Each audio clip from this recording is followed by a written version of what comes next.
Welcome to के academy. के academy में आपका स्वागत है। चलिए आज सामाजिक विज्ञान का एक नया चैप्टर पढ़ते हैं, नया साम्राज्य और राज्य। क्लास 6 NCERT, अध्याय 9, नए साम्राज्य और राज्य। अरविंद राजा बना। अरविंद अपने स्कूल में खेले जाने वाले नाटक में राजा की भूमिका अदा करने के लिए चुना गया। उसने सोचा था कि वह शाही वेशभूषा में मूंछों पर ताव देते हुए पहले कागज में लिपटी तलवार को शान से पकड़कर चहलकदमी करेगा, यानी कि पैदल चलेगा, जैसे घूमते हैं। जरा सोचो उसे कितनी हैरानी हुई जब उसे बताया गया कि उसे बैठकर वीणा भी बजानी होगी और कविता पाठ भी करना होगा। एक संगीतज्ञ राजा कौन हो सकता है, वह अरविंद सोचने लगा।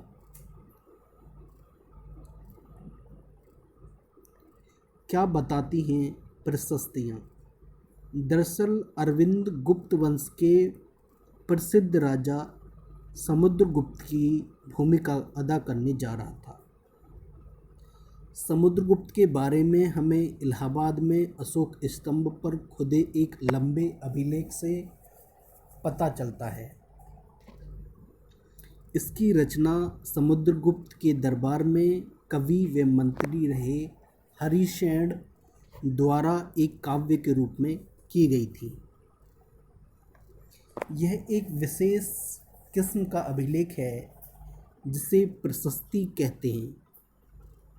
यह एक संस्कृत शब्द है जिसका अर्थ प्रशंसा होता है।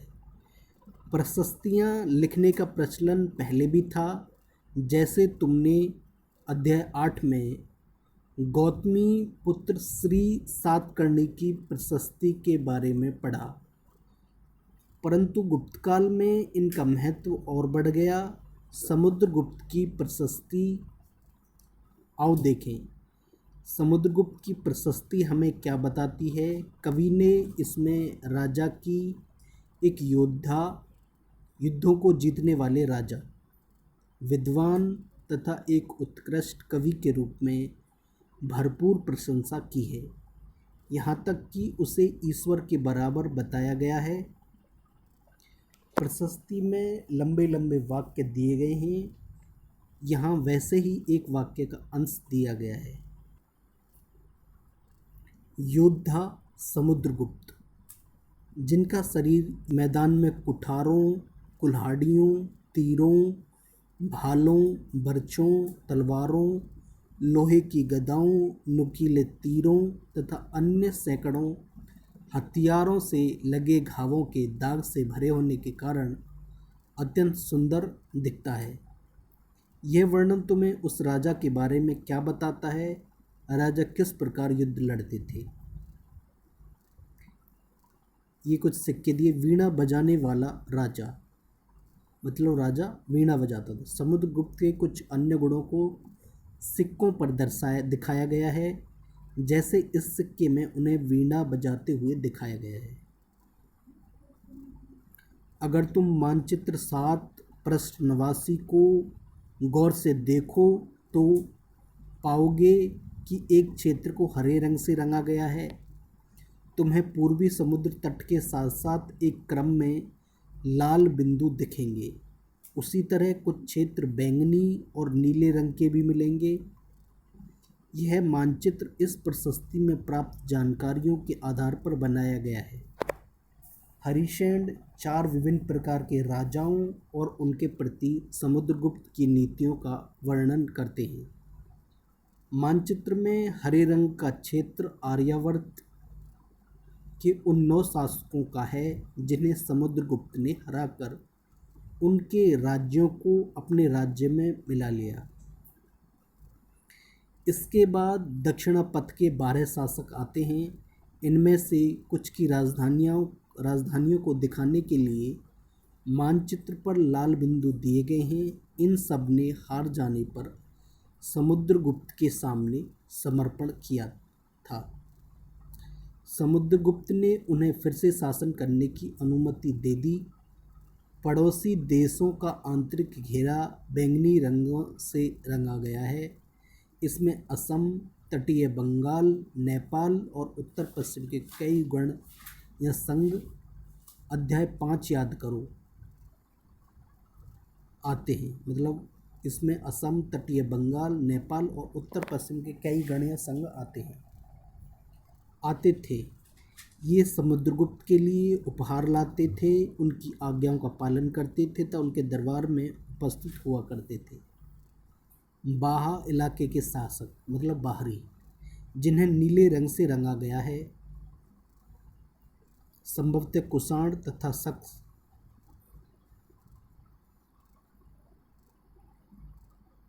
शक वंश के थे। इसमें श्रीलंका के शासक भी थे।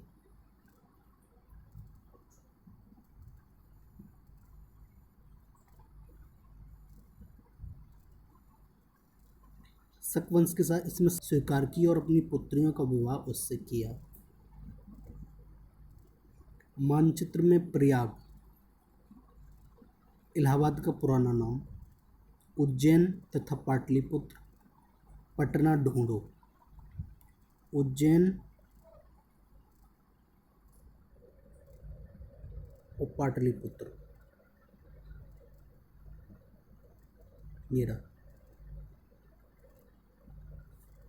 ये गुप्त शासन के महत्वपूर्ण केंद्र थे। आर्यावर्त तथा दक्षिणापथ के राज्यों के साथ समुद्रगुप्त के व्यवहार में क्या अंतर था? क्या इस अंतर के पीछे तुम्हें कोई कारण दिखाई देता है?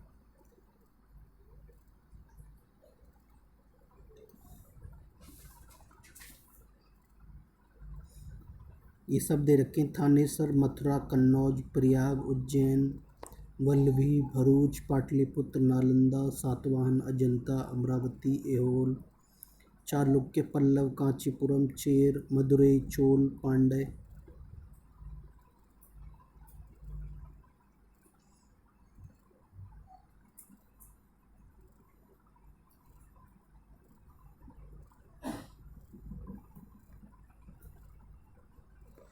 विक्रम संवत 58 ईसा पूर्व में प्रारंभ होने वाले विक्रम संवत को परंपरागत रूप से गुप्त राजा चंद्रगुप्त द्वितीय के नाम से जोड़ा जाता है और ऐसा कहा जाता है कि उन्होंने शकों पर विजय के प्रतीक के रूप में इस संवत की स्थापना की तथा विक्रमादित्य की उपाधि धारण की थी। वंशावलियाँ। अधिकांश प्रशस्तियाँ शासकों के पूर्वजों के बारे में भी बताती हैं। यह प्रशस्ति भी समुद्रगुप्त के पितामह यानी कि परदादा, दादा, पिता और माता के बारे में बताती है। उनकी माँ कुमारदेवी लिच्छवीगढ़ की थी और पिता चंद्रगुप्त गुप्त वंश के पहले शासक थे, जिन्होंने महाराजाधिराज जैसी बड़ी उपाधि धारण की। समुद्रगुप्त ने भी यह उपाधि धारण की। उनके दादा और परदादा का महाराजा के रूप में ही उल्लेख है। इससे यह आभास मिलता है कि धीरे धीरे इस वंश का महत्व बढ़ता गया। इन उपाधियों को महत्व के हिसाब से सजाओ: राजा, महाराज, अधिराज, महाराज। समुद्रगुप्त के बारे में हमें उनके बाद के शासकों जैसे उनके बेटे चंद्रगुप्त द्वितीय की वंशावली, पूर्वजों की सूची, वंशावली मतलब पूर्वजों की सूची से भी जानकारी मिलती है। उनके बारे में अभिलेखों तथा सिक्कों से पता चलता है। उन्होंने पश्चिम भारत में सैन्य अभियान में अंतिम शक शासक को परास्त किया। बाद में ऐसा विश्वास किया जाने लगा कि उनका दरबार विद्वानों से भरा था। इनमें से कुछ के बारे में जानकारी अध्याय 10 में मिलेगी। हर्षवर्धन हर्षवर्धन तथा हर्षचरित। जिस तरह गुप्त वंश के शासकों के बारे में अभिलेखों तथा सिक्कों से पता चलता है, उसी तरह कुछ अन्य शासकों के बारे ऐसे ही एक राजा हर्षवर्धन थे। ऐसे ही एक राजा हर्षवर्धन थे जिन्होंने करीब 1400 साल पहले शासन किया। उनके दरबारी कवि बाणभट्ट ने संस्कृत में उनकी जीवनी हर्षचरित्र लिखी है। इसमें हर्षवर्धन की वंशावली देते हुए उनके राजा बनने तक का वर्णन है।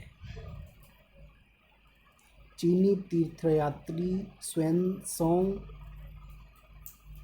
जिनके बारे में तुमने अध्याय 8 में पढ़ा है, काफ़ी समय के लिए हर्ष के दरबार में रहे। उन्होंने वहाँ जो कुछ देखा उसका विस्तृत वर्णन दिया है। हर्ष अपने पिता के सबसे बड़े बेटे नहीं थे, पर अपने पिता और बड़े भाई की मृत्यु हो जाने पर थानेसर के राजा बने। उनके बहनोई कन्नौज के शासक थे। ये मानचित्र 7 पृष्ठ 89 पर दे रखा है। कन्नौज। जब बंगाल के शासक ने उन्हें मार डाला तो हर्ष ने कन्नौज को अपने अधीन कर लिया। बंगाल पर आक्रमण कर दिया।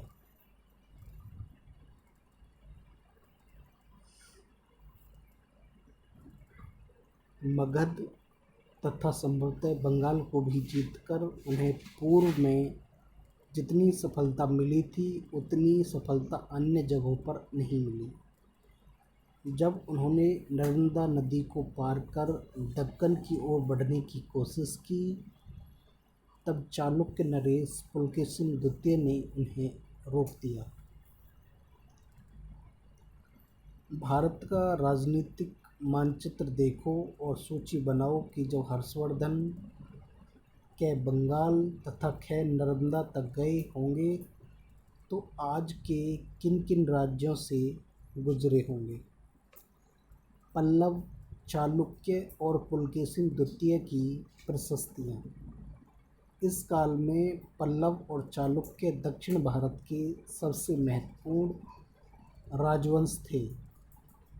पल्लवों का राज्य उनकी राजधानी कांचीपुरम के आसपास के क्षेत्र से लेकर कावेरी नदी के डेल्टा तक फैला था, जबकि चालुक्यों का राज्य कृष्णा और तुंगभद्रा नदियों के बीच स्थित था।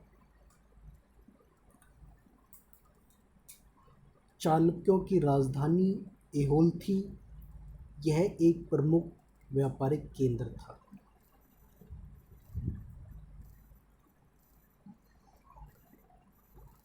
मानचित्र 7 पृष्ठ 89। धीरे धीरे यह एक धार्मिक केंद्र भी बन गया,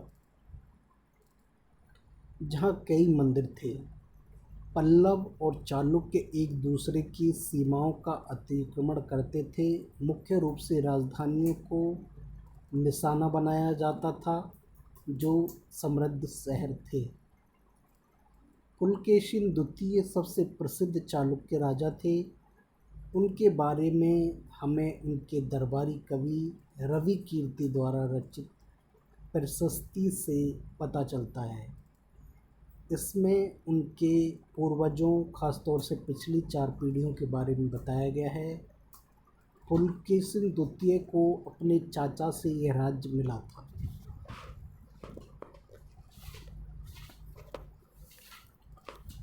रवि कीर्ति के अनुसार उन्होंने पूर्व तथा पश्चिम दोनों समुद्र तटीय इलाकों में अपने अभियान चलाए।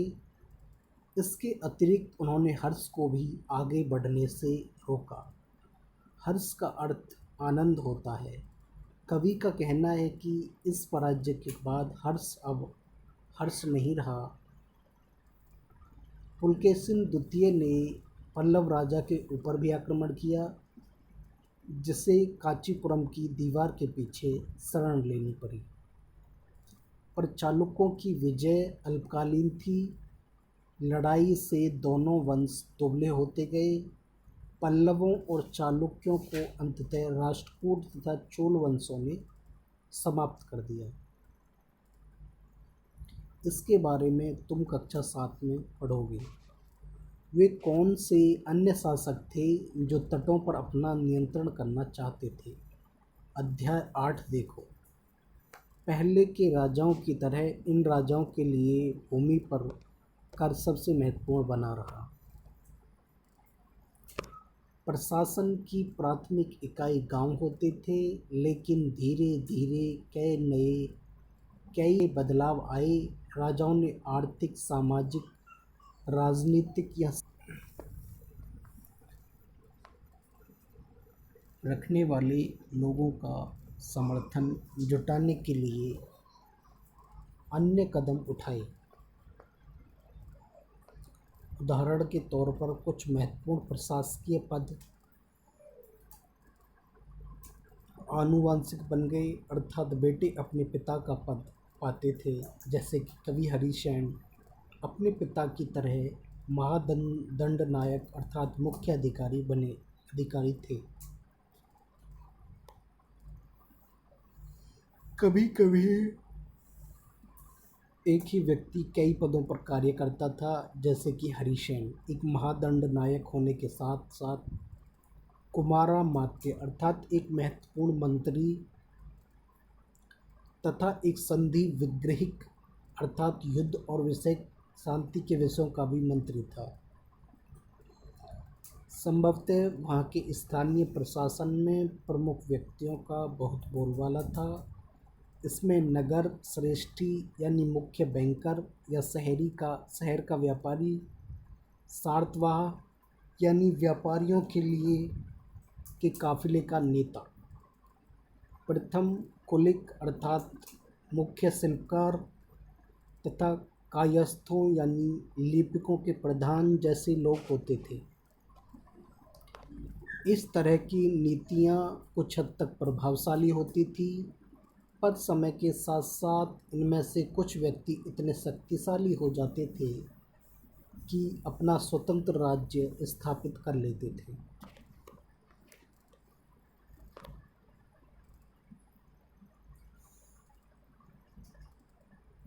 सोचकर बताओ कि अफसरों का पद आनुवंशिक कर देने में क्या क्या फायदे और क्या क्या नुकसान हो सकते थे। एक नए प्रकार की सेना।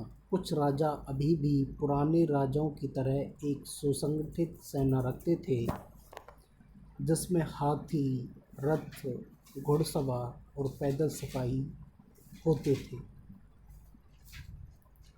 पर इनके साथ साथ कुछ सेनानायक भी होते थे जो आवश्यकता पड़ने पर राजा को सैनिक सहायता दिया करते थे।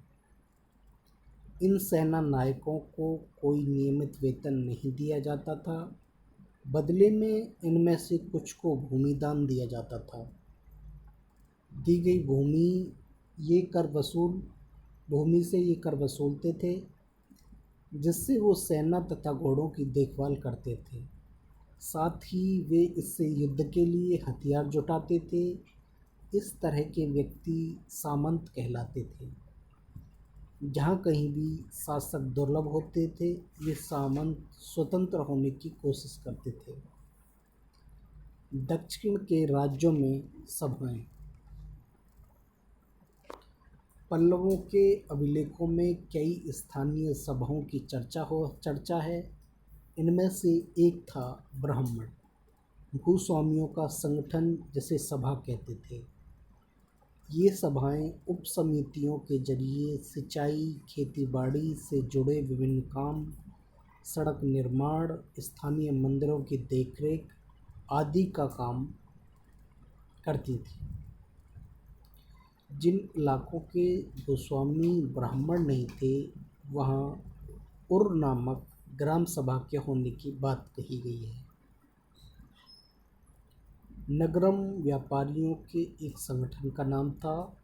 संभवतः इन सभाओं पर धनी तथा शक्तिशाली भूस्वामियों और व्यापारियों का नियंत्रण था। इसमें से बहुत सी स्थानीय सभाएं शताब्दियों तक काम करती थी। उस जमाने में आम लोग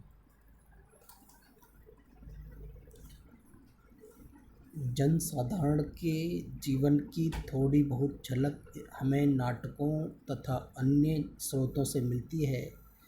चलो इसके कुछ उदाहरण देखते हैं।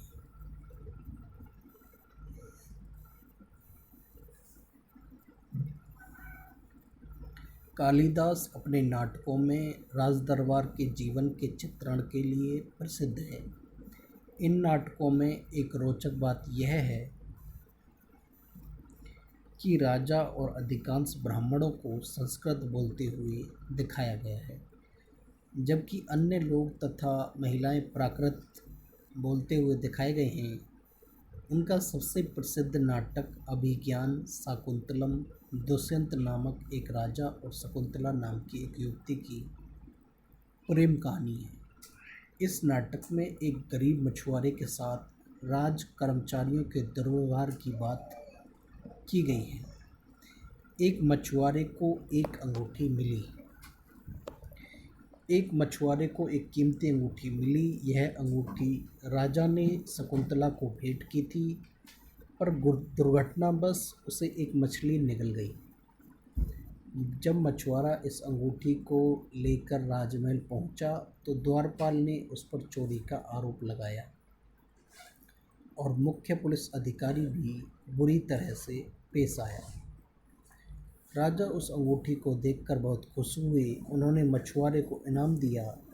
पुलिस वाला और द्वारपाल मछुआरे से इनाम का कुछ हिस्सा हड़पने के लिए उसके साथ शराब खाने चल पड़े। आज अगर किसी गरीब आदमी को कुछ मिलता है और वह पुलिस में खबर करता है तो क्या उसके साथ इसी तरह का बर्ताव किया जाएगा? एक प्रसिद्ध व्यक्ति का नाम बताओ जिसने प्राकृत में उपदेश दिए, और एक राजा का नाम बताओ जिसने प्राकृत में अपने अभिलेख लिखवाए। अध्याय 6 तथा 7 देखो।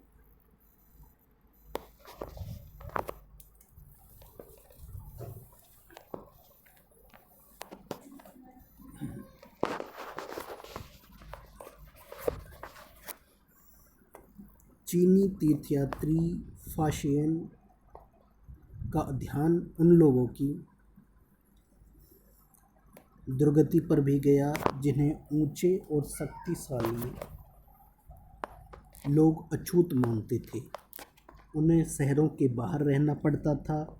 वे लिखते हैं, अगर इन लोगों को शहर या बाजार के भीतर आना होता था तो सभी को आगाह करने के लिए ये एक लकड़ी के एक टुकड़े पर चोट करते रहते थे। यह आवाज़ सुनकर लोग सतर्क होकर अपने को छू जाने से या किसी भी प्रकार के संपर्क से बचाते थे। एक जगह बाणभट्ट द्वारा अभियान पर निकली राजा की सेना का बड़ा सजीव चित्रण किया गया है। राजा की सेना। राजा बड़ी मात्रा में साजो सामान लेकर यात्रा करते थे। इनमें हथियारों के अतिरिक्त रोज़मर्रा के उपयोग में आने वाली चीज़ें जैसे बर्तन, असबाब, जिसमें सोने के पायदान भी शामिल थे, खाने पीने का सामान, बकरी, हिरण, खरगोश, सब्जियां, मसाले आदि विभिन्न प्रकार की चीज़ें शामिल होती थीं। ये सारी चीज़ें ठेले गाड़ियों पर या ऊँटों तथा हाथियों जैसे सामान ढोने वाले जानवरों की पीठ पर लाद कर ले जाई जाती थी। इस विशाल सेना के साथ साथ संगीतकार नगाड़े, बिगुल तथा तुरही बजाते हुए चलते रहते थे। रास्ते में पड़ने वाले गांव वालों को उनका सत्कार करना पड़ता था। वे दही गुड़ तथा फूलों का उपहार लाते थे।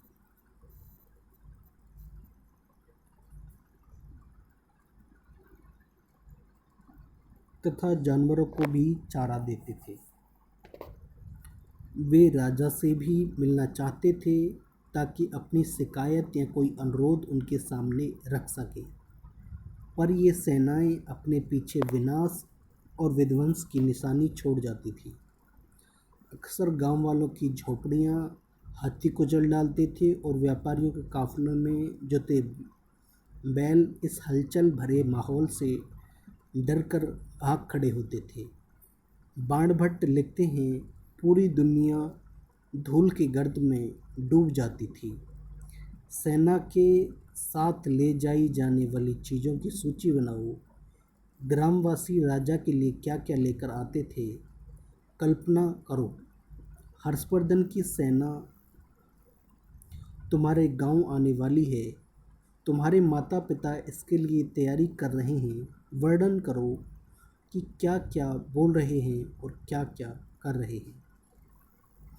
उपयोगी शब्द प्रशस्ति, आर्यावर्त, दक्षिणापथ, वंशावली, आनुवंशिक, पदाधिकारी, सामंत, सभा, नगरम। सही या गलत बताओ। हरिसेन ने गौतमी पुत्र श्री सातकर्णी की प्रशंसा में प्रशस्ति लिखी। आर्यावर्त के शासक समुद्र लिए भेंट लाते थे। कुछ गुप्त वंश की शुरुआत 1700 साल पहले। हर्षवर्धन का शासन 1400 साल पहले।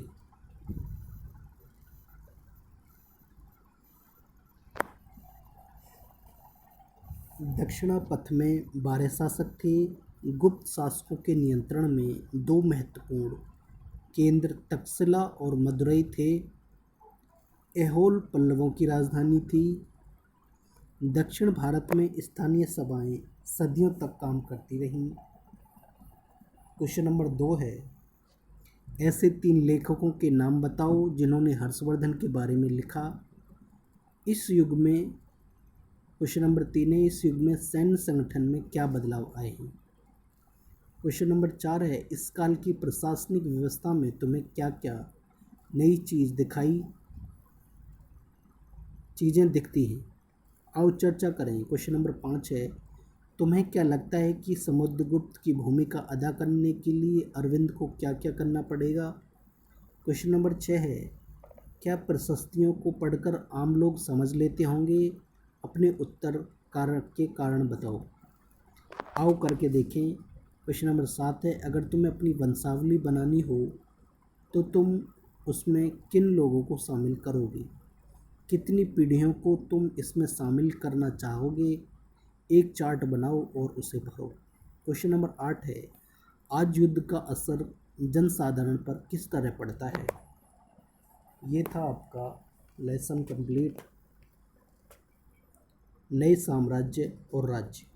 Thank you for watching this video आपकी अच्छी लगे तो चैनल को सब्सक्राइब कीजिए and hit the bell icon to never miss a video. Thank you.